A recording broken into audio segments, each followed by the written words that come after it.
नमस्कार दोस्तों, मैं सरोज पांडे। ऐसी भगति करे रविदासा।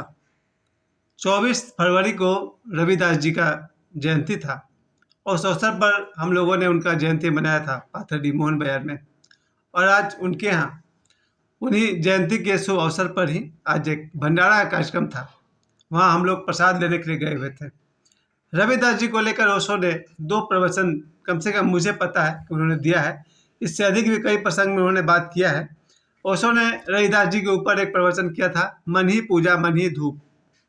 और ओशो का दूसरा प्रवचन है सत भाष्य रविदास। ये 2 प्रवचन ओशो ने रविदास जी के ऊपर कहा है।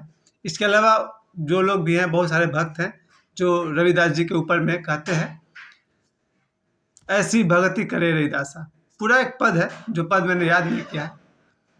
रविदास जी के विषय में कह सकता हूँ कि जैसी भक्ति उन्होंने की है, मुझे भी अवसर मिला है भक्ति करने का बहुत ज़्यादा।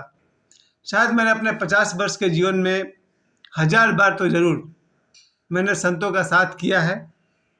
मंदिर में, मठ में मेरा रहना हुआ है और शायद अपने जीवन का 80% समय मैंने मंदिर और मठ को दिया है।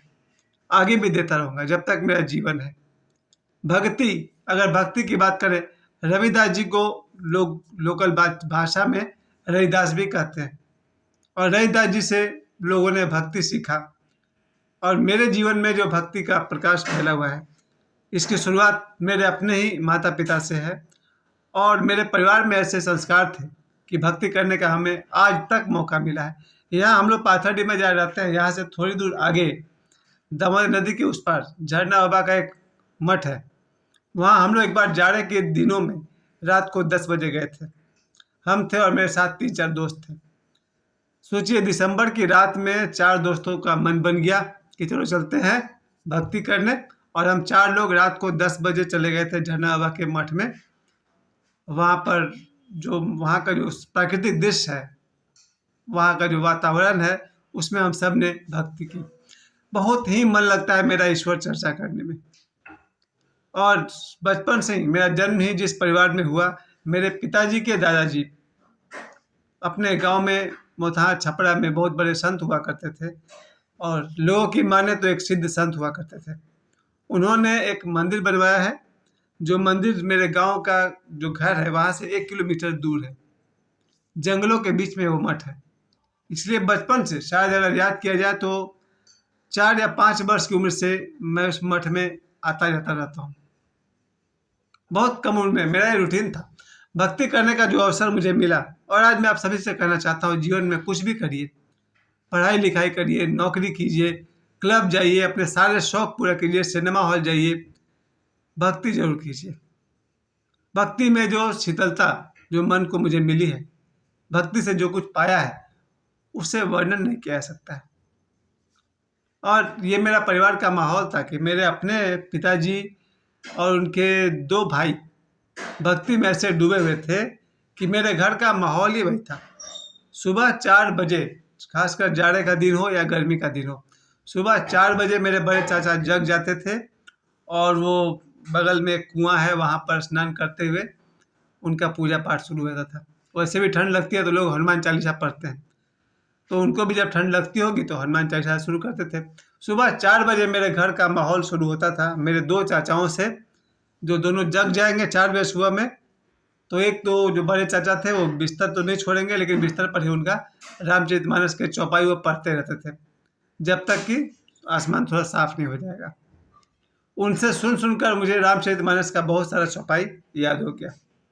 और उनके बाद वाला जो मेरे चाचा थे, वो तो सुबह 4 बजे उठेंगे, कुआं पर जाएंगे, वहाँ से बाद में तो अपना हैंडपम्प हो गया, वहाँ वो नहाते थे सुबह 4 बजे और सुंदरकांड का पाठ वो करते थे। ये भक्ति जो मुझे बचपन में मिली है, जब मेरे चाचा सुबह 4 बजे स्नान करने के बाद वो लालटेन जलाते थे और लालटेन के सामने वो सुंदरकांड का पाठ करते थे, उनको सुन सुन करके मुझे लगता है कि मुझे 50% सुंदरकांड याद हो गया। आज भी जब हम लोग सुंदरकांड पढ़ते हैं, आपको भी लगता होगा कि बहुत सारा आपको याद है, मुझे भी याद है। मुझे पढ़ना नहीं पड़ा, मेरे बड़े चाचा के कारण वो पढ़ते थे और हम लोग सुनते थे। अब लगातार 10 साल तक वही चीज़ सुनते रहिएगा तो याद तो हो ही जाएगा। ऐसा था हमारे घर का भक्ति का माहौल। उसी भक्ति का दूसरा चरण, सुबह होते ही 6 बजे के आसपास मैं मंदिर चला जाता था। और मैं ही नहीं, मेरे बड़े चाचा भी, खासकर हम 2 आदमी थे, चाचा भतीजा।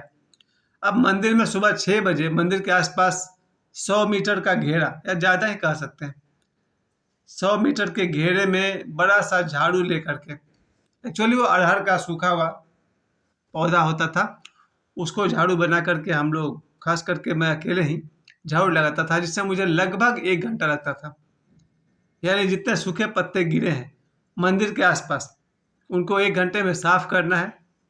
फिर 7 बजते बजते मंदिर में घंटी बजेगी, बहुत लंबा चौड़ा प्रार्थना, शायद आधे घंटे का उन लोग का आरती होता था। उस आरती में वर्षों मैंने आरती किया है। उसके बाद 7 बजे के बाद आरती प्रसाद वितरण के बाद हम चले गए अपने स्कूल की तरफ और बाकी लोग अपने अपने काम की तरफ। ऐसा था हमारे दिन का शुरुआत, भक्ति में शुरुआत हमारे दिन का शुरू हो जाता था। और ये रूटीन मेरे वर्षों तक चला है, शायद लगातार 10 साल तक ये मेरा रूटीन रहा होगा। स्कूल से लौटने के बाद शाम को 4 बजे से ही मंदिर के आसपास में गुरुवार के दिन, बृहस्पतिवार के दिन वहाँ पर सत्संग होता है। आज भी होता है। अभी आज कौन सा दिन है? आज मंगलवार है, परसों फिर सत्संग होगा।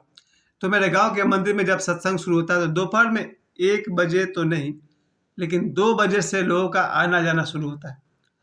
और 2 बजे से गांव से 8-10 किलोमीटर दूर दूर से लोग आते हैं। भजन, सत्संग, कीर्तन, कथा, प्रवचन सब कुछ होता है। दोपहर 2 बजे से लेकर के शाम को 5 बजे तक लोग ढोल मंजीरा लेकर के भक्ति करते हैं, भजन करते हैं, श्री रामचरितमानस की कथा या जो भी जिनसे बन पड़ता है। और ये परंपरा मुझे लग रहा है कि 50 साल तो खैर मेरा ही उम्र हो गया है, 1936 से लेकर अभी तक 70-80 साल से ये वहाँ पर चल रहा है। मेरे गांव में ये भक्ति की गंगा बह रही है। और शाम को फिर 4 बजे से मैं बड़ा सा अरहर का झाड़ू लेकर के मंदिर के आसपास सूखे पत्ते बाहरने का काम शुरू। एक बार फिर से शाम को 6 बजे से पहले गांव के मंदिर में आरती शुरू होती थी। आरती में घंटा बजता था, लोग लंबी चौड़ी आरती गाते थे, प्रसाद वितरण होता था 7 बजे तक और सभी अपने अपने घर चले जाते थे। ऐसा था हम लोग के जीवन में भक्ति का माहौल। और यही नहीं, हमारे गांव के आसपास में जहाँ कहीं भी यज्ञ हुआ है, लगभग मुझे सभी यज्ञ में जाने का मौका मिला है। शायद मैंने अपने जीवन काल में अब तक 50 से अधिक यज्ञ मुझे अटेंड करने का मौका मिला था। उसमें एक बहुत बड़ा यज्ञ था जो देवराहा बाबा के शिष्य ने करवाया था मुंबई के जोगेश्वरी में। वहाँ पर देवराहा बाबा के शिष्य आए हुए थे, उन्होंने वो यज्ञ करवाया था। और जीवन में मुझे बहुत सारा यज्ञ करने का मौका मिला है, यज्ञ में साथ देने का मौका मिला है। और उस यज्ञ के अभी इस महीना, महीना तो दूर की बात है, मैं कल की बात कर रहा हूँ, कल तक एक पाथरडी में जहाँ हम रहते हैं वहाँ एक सप्ताह का यज्ञ पूरा हुआ, भागवत ज्ञान गंगा। ये यज्ञ कल पूर्ण हुआ है वहाँ पर। उसके बाद 1 महीना पहले, पिछले महीना जब 22 जनवरी को रामलला जी का उद्घाटन था, उस समय भी यहाँ पर यज्ञ चल रहा था, हम लोग जहाँ रहते हैं। यानी देखा जाए तो साल में 4-5 यज्ञ तो हम लोग को देखने को मिलता है। ये भक्ति, क्या मिलता है भक्ति से, इसको मैं लोभ की भाषा में तो नहीं कह सकता हूँ, लेकिन इतना जरूर कह सकता हूँ, जब हम लोग खास करके रात को सोते समय 8 बजे के आसपास हम लोग सोने जाते थे जब, तो एक चौकी पर हम सोते थे, बगल में मेरे पिताजी सोते थे, फिर मेरे चाचा सोते थे। और रात को भोजन करने के बाद सभी को अपने अपने बिस्तर पर जा कर के वहाँ से रामचरितमानस पर या महाभारत पर कोई न कोई कथा चलती थी और हम लोग के बीच में वाद विवाद, डिबेट भी होता था कि ऐसा क्यों हुआ, वैसा क्यों हुआ। और रामायण की कथा कहते कहते हम सब रात को सो जाते थे। जरा सोचिए, जो आदमी दिन के अंतिम कार्य के रूप में रामायण की कथा सुनकर सोता हो, वो सुबह जब नींद खुलेगी तो पहला विचार क्या आएगा? रामायण का ही विचार आएगा। इस नियम को मैंने ओशो से सीखा है। रात का जो आपका अंतिम विचार है वही आपका सुबह का पहला विचार होता है। इसलिए जो आदमी रात को अंतिम समय में प्रार्थना करके सोते हैं या रामचरितमानस पढ़कर सोते हैं या कोई चौपाई पढ़कर सोते हैं, तो सुबह उठने के बाद जो उनका पहला विचार होता है वो होता है वही रामायण का और शुद्ध विचार। भक्ति वैसे तो 24 घंटे करने की चीज़ है, क्योंकि आप जो भी काम करिए, जो भी काम करें, उसमें अगर ईश्वर की याद बनी रहे वही भक्ति है। रविदास जी का जो जीवन है, जो उनका काम था, अपने काम में उन्होंने ईश्वर की भक्ति को जोड़ दिया और फिर वो इतने बड़े भक्त हुए कि उनका ऐसी भक्ति करे रविदास साहब। चलिए, आज मैंने रविदास जी के जयंती पर आज मैंने उनका तो भाई प्रसाद लिया हुआ है, इसलिए मैं उन्हें प्रणाम करता हूँ। और सिद्धों में ओशो जिन जिन बुद्ध पुरुषों की बात करते हैं, जिन्हें ओशो ने 2 प्रवचनमाला में स्थान दिया है, उन रविदास जी को मेरी तरफ से बहुत बहुत प्रणाम। और भक्ति आपसे हमें भी सीखने को मिले। आप सभी को जीवन में भक्ति करनी ही चाहिए। मुझे समय देने के लिए आप सभी को बहुत बहुत धन्यवाद।